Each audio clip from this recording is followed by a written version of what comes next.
بسم اللہ الرحمن الرحیم۔ مسائل کی مجلس میں طہارت سے متعلق بات چل رہی تھی اور آپ حضرات کے سامنے وضو کے فرائض اور وضو کا مسنون طریقہ بیان ہوا تھا، اور یہ عرض کیا تھا کہ فرض اس کو کہتے ہیں کہ اگر وہ چھوٹ جائے تو وہ عمل گویا کہ ہوا ہی نہیں، اور سنت اس کو کہتے ہیں کہ اگر سنت رہ جائے تو عمل تو ہو جائے گا لیکن ثواب میں کمی آئے گی۔ تو وضو کے کل کتنے فرائض آپ کے سامنے بیان ہوئے؟ 4۔ وضو میں 4 فرائض ہیں نا، سنتیں بھی بیان ہو گئی۔ اب آج کی مجلس میں وضو سے متعلق کچھ بعض بہت ہی اہم اور ضروری مسائل، جس سے ہر مسلمان کے لیے واقفیت بہت ہی ضروری ہے، اور بعض ایسے مسائل ہیں کہ جس کے بارے میں لوگ پوچھتے بھی بہت زیادہ ہے۔ تو آج ان مسائل کا سمجھنا، سیکھنا اور اس کے مذاکرے کرنا از حد ضروری ہے۔ پہلا اہم مسئلہ وضو سے متعلق یہ ہے کہ وضو کے 4 فرائض میں نیت شامل نہیں ہے۔ ایسا ہی تھا نا؟ نیت کو آپ نے پڑھا کہ نیت فرض ہے وضو میں یا نیت سنت ہے؟ سنت ہے۔ نیت سنت ہے دوستو وضو میں، فرض نہیں۔ لہٰذا اگر کوئی شخص بغیر نیت کیے ہوئے وضو کر لے، 4 فرائض پوری کر لے، تو اس کا وضو ہو جائے گا۔ اسی طریقے سے چونکہ نیت فرض نہیں، تو ایک آدمی اگر صاف پانی کے حوض میں اتر جائے بلکہ گر جائے، حوض ہے جس کا پانی صاف ہے، کسی نے اس کو دھکا دے دیا یا اس کا پیر پھسل گیا، یا آج کل جیسے نوجوان فارم ہاؤس جاتے ہیں تو شرارت میں ایک دوسرے کو اٹھا کے سوئمنگ پول میں پھینک دیتے ہیں، تو اگر وہ پانی پاک ہے، یہ بڑا اہم مسئلہ ہے، تو حوض میں یا سوئمنگ پول میں گرنے کے بعد وہ صاف پانی تو ظاہر سی بات ہے پورا جسم اس میں لت پت ہو گیا، 4 فرائض کی جگہ تو پورا جسم ہی غسل در غسل ہو گیا۔ لیکن گرتے ہوئے یا گراتے ہوئے کسی کی نیت بھی اس کی یہ نہیں تھی کہ اس کا وضو ہو جائے، نہ اس کی اپنی نیت ہے، لیکن جب گرا تو پورا جسم گیلا ہو گیا، پھر یہ باہر نکل آیا۔ تو اب آپ سے سوال یہ ہے کہ یہ جب باہر نکلا آیا، یہ نماز پڑھ سکتا ہے؟ جی پڑھ سکتا ہے؟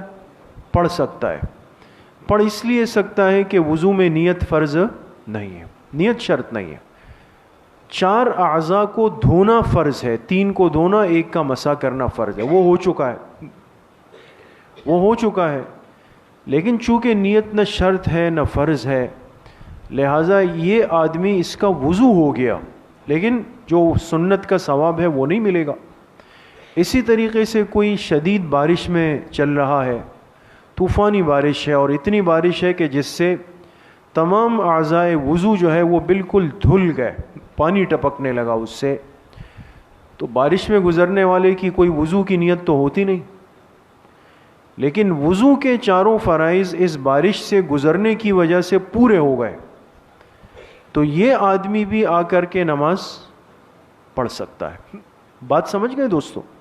عرض یہ کرنا چاہتا ہوں کہ وضو میں نیت سنت ہے، فرض نہیں، لہٰذا اگر وضو کے فرائض پورے ہو جائے، چاہے وہ صاف پانی کے حوض میں گرنے سے ہو جائے، صاف پانی کے کنویں میں اترنے سے ہو جائے، یا شدید بارش میں گیلا ہونے سے ہو جائے، تو اس کا وضو ہو جائے گا، اور یہ اس وضو سے اپنی نماز، تلاوت سب کچھ کر سکتا ہے۔ دوسرا اہم مسئلہ یہ ہے کہ آپ کے سامنے وضو کے فرائض آ گئے۔ دونوں ہاتھوں کو کوہنیوں سمیت دھونا کیا ہے؟ فرض ہے، فرض ہے۔ دونوں ہاتھ کوہنیوں سمیت دھونا فرض ہے، اور دونوں ہاتھوں میں کتنی انگلیاں ہیں؟ 10 انگلیاں ہیں نا، 10 انگلیاں۔ عام طور پہ مرد حضرات انگوٹھی پہنتے ہیں ہاتھ کی انگلی میں، مرد کے لیے ایک وقت میں ایک انگوٹھی پہننا یہ ثابت ہے جائز، بشرطے کہ وہ چاندی کی ہو اور 4.5 ماشے سے زیادہ نہ ہو۔ یہ مسئلہ تو الگ ہے، آگے آئے گا، لیکن یہ بھی سمجھنا چاہیے۔ ایک وقت میں مرد ایک انگوٹھی پہن سکتا ہے، اور وہ بھی کس چیز کی؟ چاندی کی۔ چاندی کے علاوہ کسی اور دھات یا میٹل کی انگوٹھی پہننا مرد کے لیے حرام ہے، جائز نہیں۔ اور چاندی کی مقدار بھی زیادہ سے زیادہ کتنی ہو؟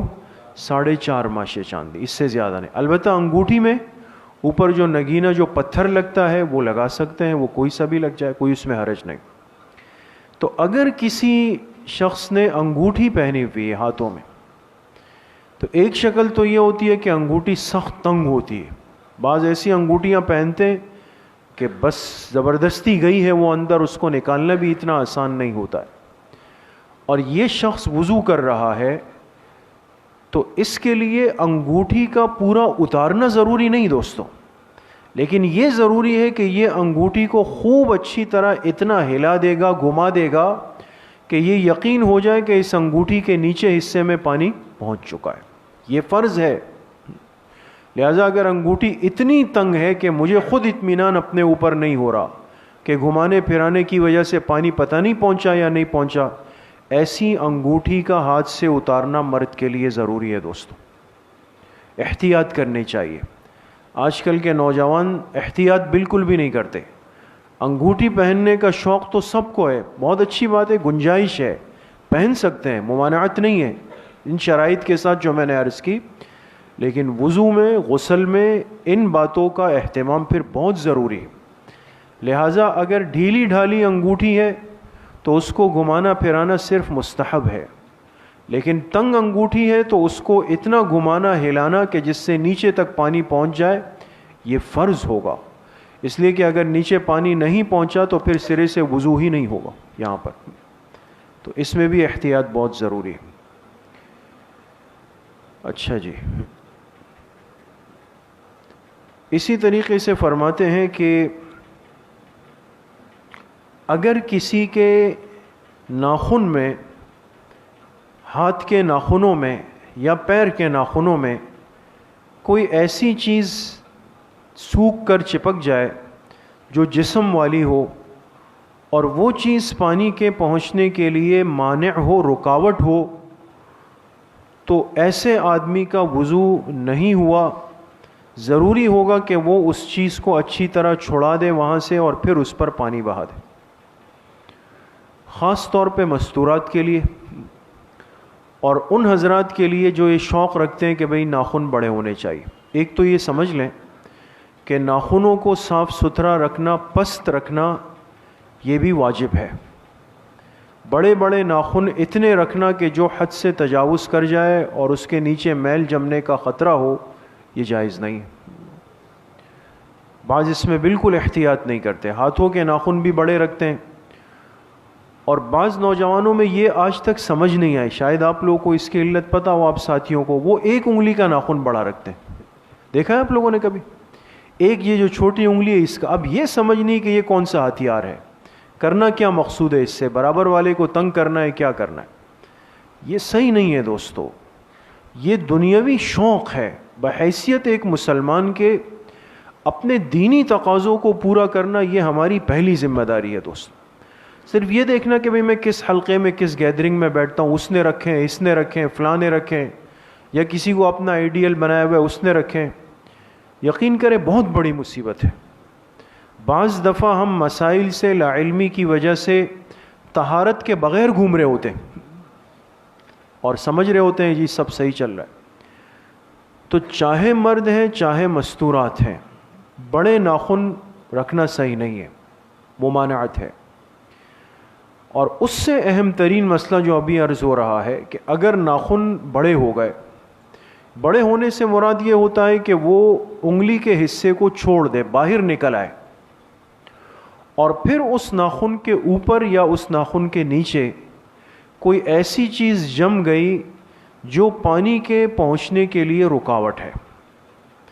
مستورات آٹا گوندتی ہیں، یہ اہم مسئلہ ہے، مستورات کو سمجھانا چاہیے اور سمجھانا پڑے گا۔ مستورات آٹا گوندتی ہیں، اب اگر ناخن بڑے ہیں تو اکثر و بیشتر کیا ہوتا ہے کہ اس آٹے کے کچھ ذرات کونے میں دائیں بائیں ناخنوں میں اپنی جگہ بنا لیتے ہیں، چپک جاتے ہیں۔ تو ایک اصول یاد رکھے، جو بھی چیز ذی جرم ہے، جرم عربی میں کہتے ہیں جسم والی چیز، یعنی اس کا ایک جسم ہے۔ آٹا ہے نا، آٹا جب گوندھ دیا تو بتائیں آٹے کا جسم ہے یا نہیں؟ آٹے کا جسم ہے۔ تو ناخنوں میں آٹا سوکھ گیا اور اس حالت میں وضو کیا، وضو نہیں ہوگا دوستو۔ اسی طریقے سے خاص طور پہ یاد رکھیں، گھر میں کلر ہو رہا ہوتا ہے، یہ جو رنگ کر رہے ہوتے ہیں نا، رنگ کرنے والے حضرات کو بہت احتیاط کرنی چاہیے۔ رنگ ذی جرم چیز ہے، ذی جرم ہے، اس کا جسم ہے۔ یہ اگر ہاتھوں پر اور ناخنوں میں اگر لگ گیا نا، یہ رنگ پانی کے پہنچنے کے لیے رکاوٹ ہے دوستو، اس کے ساتھ وضو نہیں ہوتا۔ اس لیے ضروری ہوگا کہ رنگ کرنے والے اپنے ساتھ کوئی تیل مٹی وغیرہ یہ رکھتے ہیں، اس سے صاف کرتے ہیں، احتیاط اسی میں۔ یا یہ کہ اب میں تو نہیں کر رہا لیکن گھر میں ہو رہا ہے اور میں اس کا معائنہ کر رہا ہوں، چھینٹیں آ گئی، ہاتھوں پہ لگ گئی، پیروں پہ لگ گئی، بعض دفعہ پتہ بھی نہیں ہوتا، یہ پانی کے لیے رکاوٹ ہوتی۔ لہٰذا جب تک اس کو دور نہ کر دیں وضو نہیں ہوگا۔ اسی طریقے سے یہ الفی ہے، سمت بانڈ ہے، یہ چیزیں ہیں، یہ بہت سخت ہوتی ہے، اس کا استعمال کرنے کے بعد تیل وغیرہ سے انگلیوں کو ناخنوں کو صاف کر دینا چاہیے۔ یہ بعض دفعہ ہمیں پتہ بھی نہیں ہوتا، یہ جگہ کو بلاک کر دیتی ہے، جگہ بنا لیتی ہے، پانی پہنچا نہیں نیچے، وضو نہیں ہوا، نماز نہیں ہوئی۔ اسی طریقے سے مستورات نیل پالش لگاتی ہے، ناخن پالش لگاتی ہے۔ ناخن پالش ناخنوں پر مستورات زیب و زینت کے لیے لگا سکتی ہے، منع نہیں، لگانے میں حرج نہیں ہے دوستوں، بشرطے کہ وہ اپنے محارم کے لیے یا مستورات کے مجمع کے اندر لگائے، کوئی مسئلہ بھی نہیں ہے اس کے اندر۔ بازاروں میں جاتے ہوئے، اسپتالوں میں جاتے ہوئے یا نامحرموں کے سامنے جاتے ہوئے یہ زیب و زینت عورت کے لیے منع ہے۔ نیل پالش کا جسم ہوتا ہے، آپ نے دیکھا ہوگا جب یہ اترتا ہے یہ ایک چھلکا ہوتا ہے، یہ چھلکا ہے۔ نیل پالش اگر ناخنوں پر لگی ہوئی ہو اور مستورات وضو کرے، اس کے ہوتے ہوئے وضو نہیں ہو سکتا، لہذا اس کو اتارنا شرط ہے، فرض ہے۔ جب تک یہ ناخنوں سے نہیں اترے گا عورت کا وضو نہیں ہوگا۔ تو ایسی تمام چیزیں جو ناخنوں میں چھپ جائے، چپک جائے، سوکھ جائے اور وہ پانی کے لیے رکاوٹ ہو، وضو میں ضروری ہے کہ ان کو دور کر دیا جائے۔ البتہ جو مستورات مہندی وغیرہ استعمال کرتی ہے تو مہندی کا جسم نہیں ہے، یہ جذب ہونے والی چیز ہوتی ہے، لہٰذا اگر ہاتھوں پر مہندی لگی ہے، ناخنوں پر مہندی لگی ہے تو اس کے ہوتے ہوئے اگر وضو کیا جائے تو ہو جاتا ہے اور اس میں کوئی مسئلہ نہیں۔ آج کل بعض ساتھی کہتے ہیں ایسی مہندی آئی ہوئی ہے کہ جو لگانے کے بعد ایک چھلکا سا بن جاتا ہے۔ اگر اس طرح کی مہندی ہے جو خود ایک جسم بنا لیتی ہے، ایک چھلکا بنا لیتی ہے، تو پھر اس کا حکم وہی ہوگا جو ناخن پالش والا ہے، پھر اس کو بھی اتارنا ضروری ہوگا۔ اسی طریقے سے آپ حضرات کے سامنے بات ہوئی کہ وضو میں پہلا فرض ہے پورے چہرے کو دھونا۔ چہرے میں حد یہ ہے کہ پیشانی سے جہاں بالوں کی ابتدا ہو رہی ہے وہاں سے لے کر یہ ٹھوڑی کے نیچے تک۔ اب یہ جو ٹھوڑی ہے، چونکہ اللہ پاک کا نظام یہ ہے کہ مرد کی ٹھوڑی پر چہرے کے اطراف میں داڑھی آتی ہے بالغ ہونے کے بعد، تو اگر ٹھوڑی پر داڑھی ہے اور داڑھی اتنی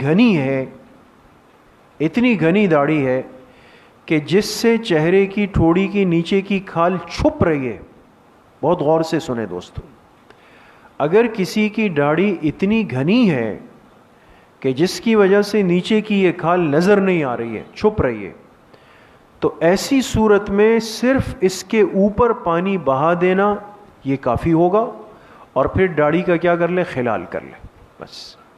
لیکن اگر داڑھی بہت ہلکی ہے، جیسے بعض ہوتی ہے ہلکی داڑھی ہے، یا اتنی مختصر ہے کہ جس سے نیچے کی کھال نظر آ رہی ہے، تو ایسی صورت میں فرض ہے کہ نیچے کے کھال تک پانی پہنچایا جائے گا، ٹھیک ہے؟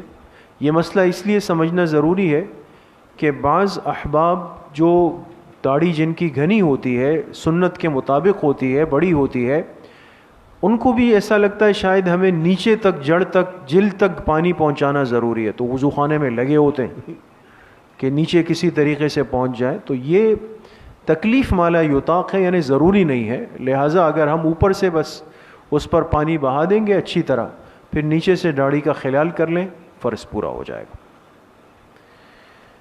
اچھا، اسی طریقے سے ایک اہم مسئلہ، چہرے کیا دھونا فرض ہے؟ اور چہرے میں آپ جانتے ہیں ہونٹ داخل ہے، ہونٹ ہے نا، یہ لپس، یہ چہرے کے اندر داخل ہے.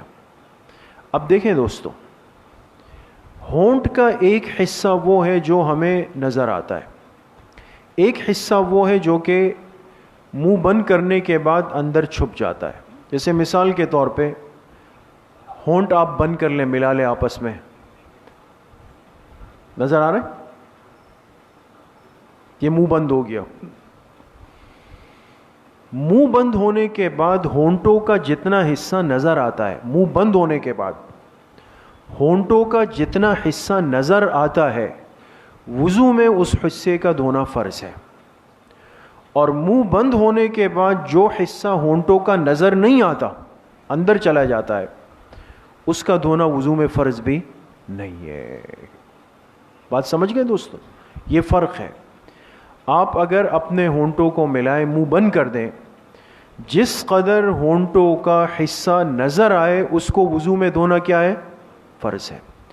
اور منہ بند ہونے کے بعد ہونٹوں کا جس قدر حصہ اندر چھپ جائے اس کا دھونا وضو میں فرض نہیں ہے. بات سمجھ گئے دوستو؟ یہ بہرحال کچھ اور بھی مسائل ہیں، لیکن 5 ضروری مسائل آج کی مجلس میں عرض کر دیے. بہت زیادہ ہوں گے تو شاید پھر ذہن میں نہیں رہتی، بات خلط ملط ہو جاتی ہے. تو یہ بہرحال بہت ہی ضروری اور اہم مسائل ہیں. اس کو سننا برائے سننا نہیں ہو کہ بھائی صرف سن لیا، چلو بھائی درس ہو گیا، اچھا ہو گیا. نہیں، اگر میرے اندر کوئی کمی، کوتاہی، کمزوری ہے اور آج سمجھ میں آ گیا، اس کا ازالہ کریں گے. اسی طریقے سے اگر ایسا مسئلہ ہے جو مستورات سے جڑا ہوا ہے، جیسے ابھی آیا ناخن پالش کا ہے، آٹے کے سوکھنے کا مسئلہ ہے، تو یہ گھر کی مستورات کو سمجھانا ہماری ذمہ داری ہے. اللہ کریم مجھے بھی آپ سب کو صحیح عمل کی توفیق نصیب فرمائے. الحمدللہ رب العالمین.